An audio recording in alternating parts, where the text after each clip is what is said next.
മേഘാലയയിൽ നിന്നും പാഴ്സലായി കഞ്ചാവ് കടത്തിയ കേസിലെ പ്രതികളിൽ ഒരാൾ എക്സൈസിനെതിരെ രംഗത്ത്. കൊല്ലങ്കോട് എക്സൈസ് CCTV ദൃശ്യങ്ങൾ നശിപ്പിച്ചുവെന്നും കോടതി അലക്ഷ്യം നടത്തിയെന്നും കൊല്ലങ്കോട് താടനാറ സ്വദേശിനി കവിത പാലക്കാട് വാർത്താ സമ്മേളനത്തിൽ ആരോപിച്ചു.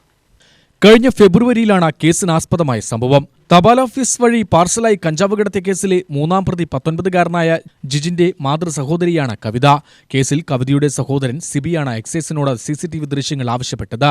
എന്നാൽ അത് അവർ നൽകാൻ തയ്യാറാകാത്തതിനെ തുടർന്ന് ഹൈക്കോടതിയെ സമീപിക്കുകയായിരുന്നു.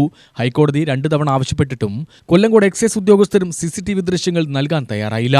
കഴിഞ്ഞ മാസം 25-ന് പാലക്കാട് കൊപ്പത്തെ വീട്ടിൽ നിന്ന് രാത്രി സാഹസികമായാണ് പ്രതി ജിജിനെ എക്സൈസ് പിടികൂടിയത്.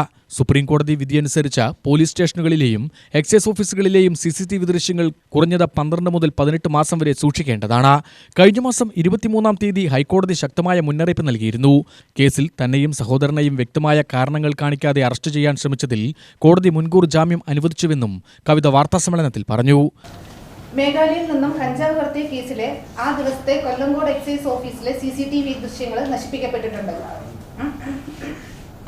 ഈ കേസിലെ മൂന്നാം പ്രതിയെ ചേർക്കപ്പെട്ട എന്റെ സഹോദരിയുടെ മകൻ ജിജിത്തിന്റെ നിരപരാധിത്വം തെളിയിക്കുന്നതിനായി എന്റെ സഹോദരൻ സിബി വിവരാവകാശ നിയമപ്രകാരം ഈ ദൃശ്യങ്ങൾ ആവശ്യപ്പെട്ടിരുന്നു.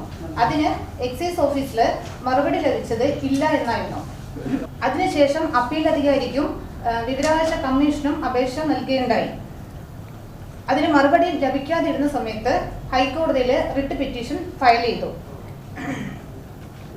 ഹൈക്കോടതി 2 തവണ ആവശ്യപ്പെട്ടിട്ടും കൊല്ലങ്കോട് എക്സൈസ് ഉദ്യോഗസ്ഥർ ഇതുമായി ബന്ധപ്പെട്ട CCTV ദൃശ്യങ്ങൾ നൽകിയിട്ടില്ല. കോടതിക്ക് കൊടുത്ത മറുപടിയിലും അത് ഇല്ല എന്നായിരുന്നു. സുപ്രീം കോടതിയുടെ വിധി അനുസരിച്ച് പോലീസ് സ്റ്റേഷനുകളിലെയും എക്സൈസ് ഓഫീസുകളിലെയും CCTV ദൃശ്യങ്ങൾ കുറഞ്ഞത് 12 മുതൽ 18 മാസം വരെ സൂക്ഷിക്കണം എന്നുള്ളതാണ് വിധി പറയുന്നത്. ഈ വിധി നിലവിലിരിക്കെയാണ് കൊല്ലങ്കോട് എക്സൈസ് ഈ ദൃശ്യങ്ങൾ നശിപ്പിച്ചിരിക്കുന്നത്. ഈ തെളിവ് പുറത്തുവിട്ടാൽ അത് അവർക്ക് തന്നെ എതിരാകും എന്നുള്ളത് കൊണ്ടാണ് അതവർ നശിപ്പിച്ചിട്ടുള്ളത്.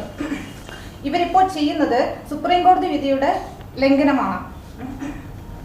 ഹൈക്കോടതി ആവശ്യപ്പെട്ടിട്ടും എക്സൈസ് ഈ ദൃശ്യങ്ങൾ നൽകാതിരുന്നാൽ ഇവർക്ക് കടുത്ത ശിക്ഷകൾ തന്നെ ലഭിക്കും. ഒന്ന്, സുപ്രീം കോടതി വിധി ലംഘിച്ചതിനുള്ള ശിക്ഷ, തെളിവ് നശിപ്പിച്ചതിനുള്ള ശിക്ഷ, ഔദ്യോഗിക പദവി ദുരുപയോഗം ചെയ്യൽ, വകുപ്പുതല നടപടികൾ എന്നിവ ഉണ്ടാവും. കോടതി അലക്ഷ്യ ഹർജി ഫയൽ ചെയ്താൽ ഉത്തരവാദിയായ ഉദ്യോഗസ്ഥൻ വ്യക്തിപരമായി കോടതിയിൽ മറുപടി പറയേണ്ടി വരും.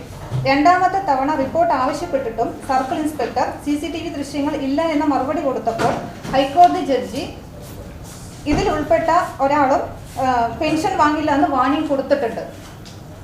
ഇതിന്റെ വൈരാഗ്യത്തിന്റെ പേരിലാണ് ജിജിറ്റിനെ സംഭവം നടന്ന് 4.5 മാസത്തിന് ശേഷം അറസ്റ്റ് ചെയ്യുന്നത്. 23-ാം തീയതി ഹൈക്കോടതി റിപ്പോർട്ട് ആവശ്യപ്പെടുന്നു. 25-ാം തീയതി ജിജിറ്റിനെ അറസ്റ്റ് ചെയ്യുന്നു. UTV news Palakkad.